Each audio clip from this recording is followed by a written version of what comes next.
大家好。歡迎嚟到 TS Support。咁今日咧就有我白 Sir 啦，同埋譚 Sir。咁今日其實就想同大家探討探討一樣嘢啦。咁其實就同大家嘅 Math Core 或者 M1、M2 嘅考試咧都係息息相關嘅，就係我哋嘅 program。OK，咁其實 program 啦，咁通常大家用嘅可能就係 Casio 啦。咁有680個位係俾你入 program。咁當然啦，都有好似3650嘅機種咁樣入 program 位唔同啦。咁其實喺我認為咧，如果我哋咧係用得好，其實要攞3至4咧係冇難度嘅，OK。所以話其實呢個對於一啲同學可能只係想攞2，咁樣可以啱啱好升到大學，升到 U。咁其實呢個 program 係絕對係你應該即係好抵做嘅一樣嘢。好啦，咁跟住我哋就請阿譚 Sir 嚟我哋講解一下咁呢個 program 佢具體嘅後邊嘅原理係點樣啦。OK。好啦，咁 program 咧就係一個 input 同埋 output 嘅過程。個 program 咧你可以想象佢係一個 machine 嚟嘅，佢係一個機器嚟嘅。你俾啲嘢佢，佢通過一啲計算嘅過程，佢就會出翻啲嘢俾你。所以咧，每一個 program，無論係咩 program，佢一定係有 input 同埋 output 嘅。咁我哋而家通常使用嘅計數機就係 FX50、FH 2代啦。咁其他嘅機種咧，通常用嘅仲有 FX3650P 同埋 FX50、FH 1代啊。咁3650咧就有390個 bytes 嘅 bytes，即係佢嘅位置，佢可以儲存幾多個進行一啲操作嘅位。咁我就推介大家用 FX50 FH 2代啦，因為佢可以容納嘅位置係所有計數機之中最多嘅。係啦，所以話其實我哋呢個 program 嘅唔同嘅可以話位置咧，其實係有好多可以俾佢用嘅。例如好似喺我哋嘅每一個大 program 入邊啦，其實我哋都可以喺入邊再安插多幾個唔同嘅細 program。所以話其實有陣時680個位，OK，宇宙咧其實係你手中創造嘅，你可以整4個 program 全部用晒。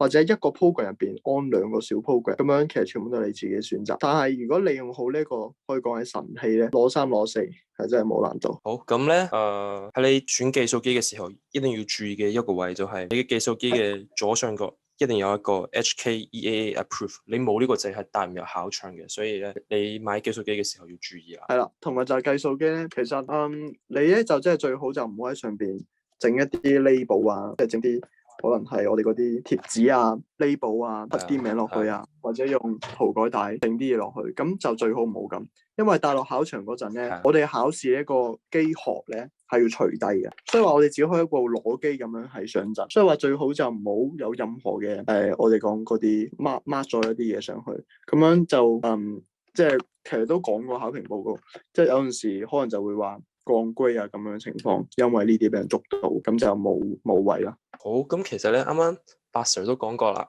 其實 Core 同埋 M2、M1 都好常用計數機啦，但係其他嘅科目咧，除咗中國語文科同埋英國語文科之外，都係可以帶計算機入考場。好啦，咁頭先其實就講咗 program，即係咩係 program 啦，個基本嘅個意思啊。咁其實就主要想講翻就 program 具體有咩用。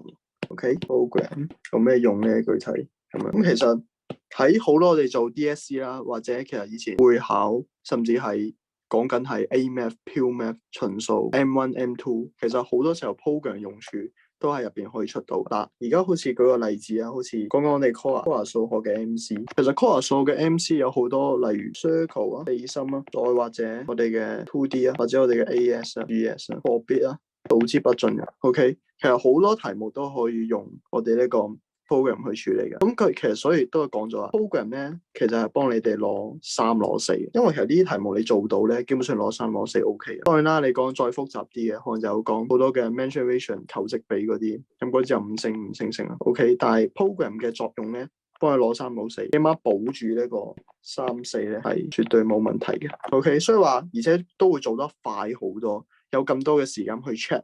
一個就係 program 喺選擇題入邊嘅作用。咁講翻去 paper one 啦，paper one 我哋嘅 core，paper one core，paper one core 其實有好多地方咧，我哋講緊係嗰個 marking 啊，method 分，method 分係點俾嘅咧？其實只不過係你用咗個 method。舉個例子，好似你 2D 入邊嘅 side log，OK， 好 side log，嗰1分嘅 method 分係點俾？其實就俾咗呢個 marker 見到你用呢個 method，佢就已經俾咗呢1分你。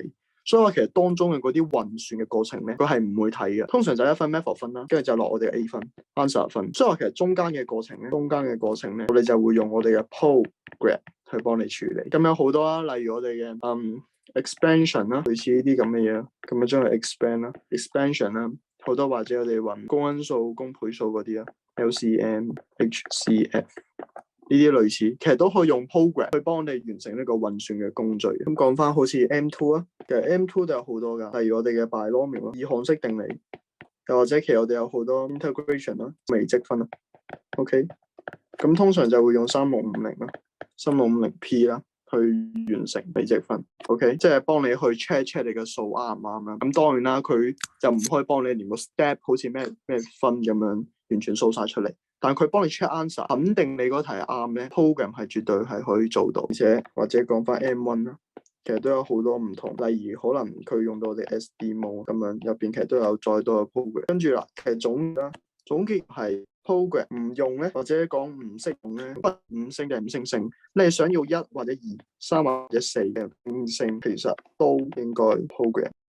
咁我啱8 Sir 就講過好多 program 嘅用法啦，咁我而家都想講下我認為 program 嘅用法。首先咧，我會分成2個部分，第一個部分咧係一啲數學能力係中等嘅同學，唔係咁高嘅；第二個部分咧就係 for 一啲 M 係5以上嘅同學啦。咁 for 一啲 M 係1到4嘅同學咧，呢啲同學嘅數學能力唔係好高嗰種，喺啲題目之中佢用手算咧都可以算到嘅。但係咧 program 咧就係一個捷徑，可以幫佢哋慳時間，方便啲去快速嘅計算到嘅答案。所以第一個就係快速計算答案。好，咁第二個用法咧就係 program 咧係計算機你外置入去嘅，除非你入錯啫，即係根據個 program 自己嘅指令去行啦，你一定唔會記錯嘅。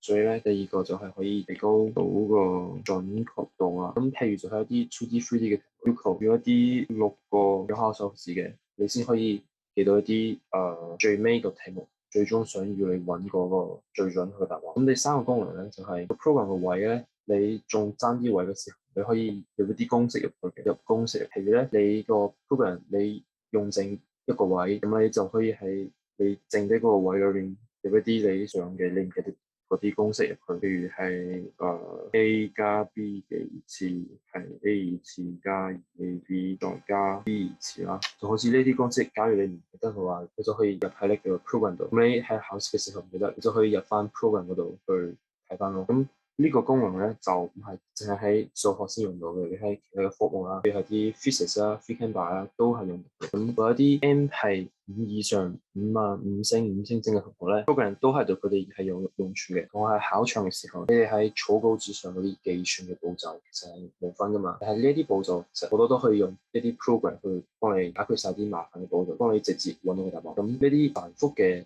計算步驟就可以用 program 解決到，咁就可以幫你節省你嘅努力啊，咁就係處理一啲繁複嘅計算步驟啦。咁個5以上嘅同學 program 對佢哋嘅作用就係幫佢哋 check 答案啊。嗱，點解需要 check 答案咧？就係去避免一啲嘅 careless mistake。喺個零鐘頭嘅時間咧，同學需要處理咁多個問題，咁就係好容易去犯一啲你唔知點解就會犯嘅一啲 careless 嘅錯誤啦。咁就算係一啲數學能力好高嘅同學，都係難免會出一啲錯誤嘅。所以咧，喺呢個時候 check 答案就好重要。咁你平時做呢個題目用一個 method 去做，你哋二次要去用一個同樣嘅 method 去處理同一個問題嘅話咧，你都係可能會錯嘅。咁 program 喺呢個時候就俾到個方法你咯，你要多一個方法去做呢一條題目，咁你用2個方法去出同一條題目，咁你 check 答案嘅成功率就會高好多啦。所以第二個就係出答案。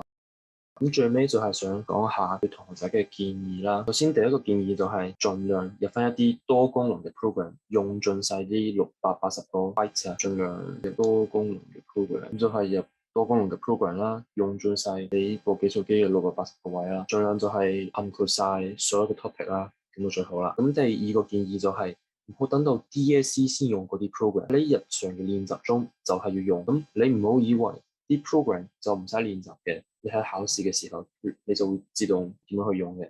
喺你平時嘅練習當中，你就要去熟習邊個 program 係邊個 input，邊個 output，都要知道每一個 program 嘅限制係咩，喺邊個情況去使用呢個 program，呢個係好重要嘅。唔好喺你係考試嘅時候先去用 program 咯，咁就係要練習使用 program。咁最尾一個嘅建議就係要保管好你部計數機啊，呢個係最重要嘅。